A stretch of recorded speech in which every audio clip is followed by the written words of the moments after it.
What's this? This is everything.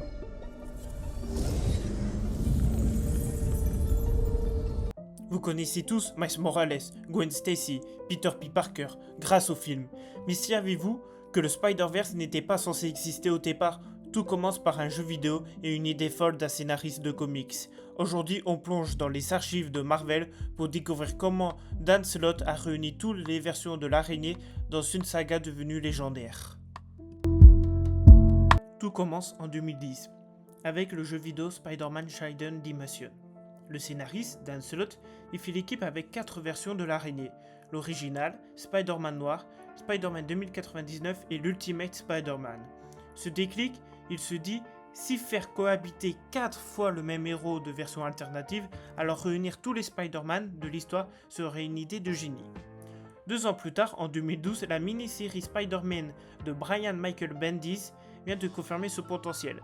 Pour la toute première fois, le Peter Parker original rencontre le jeune Miles Morales.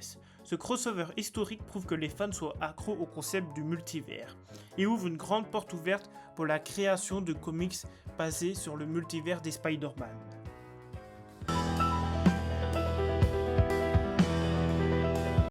En 2014, l'histoire explose dans les comics de Amazing Spider-Man.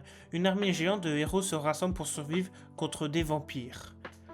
Les héros stars, on y découvre les personnages principaux. Spider-Hunk, Superior Spider-Man, Spider-M, Spider-Gwen. Le scénariste Dan Slott a voulu réunir toutes les versions existantes. Il a même intégré les héros des vieux dessins animés. Et plus pour Kato. Les seuls absents étaient le Spider-Man des films, car c'était trop compliqué pour les droits d'auteur. Le succès colossal de la saga de 2014 a non seulement entraîné des suites comme Spider-Geddon ou End of the Spider-Verse, mais il a aussi permis la création du film oscarisé Into the Spider-Verse et aussi de sa suite Across the Spider-Verse, prouvant avec de la force que n'importe qui peut porter le masque et s'identifier à ce héros qui est Spider-Man. Et vous, quelle est votre version préférée du Spider-Verse? Cette question, on va la répondre au fur et à mesure durant l'année, car jusqu'à la sortie de Beyond the Spider-Verse, chaque mois, chaque 18 du mois, vous aurez une vidéo sur Spider-Verse, une vidéo sur un Spider-Man du Spider-Verse. Du coup, si ça te plaît, n'oublie pas de liker et t'abonner pour suivre cette aventure avec moi et avec toute la communauté. J'ai un lien Tipeee en description, tu veux me laisser un petit don pour mes projets d'avenir. Du coup voilà, je te laisse revenir dans ta chaîne YouTube adorée qui est peut-être Squeezie, Amixem, Mastu, Inox. Allez, à plus.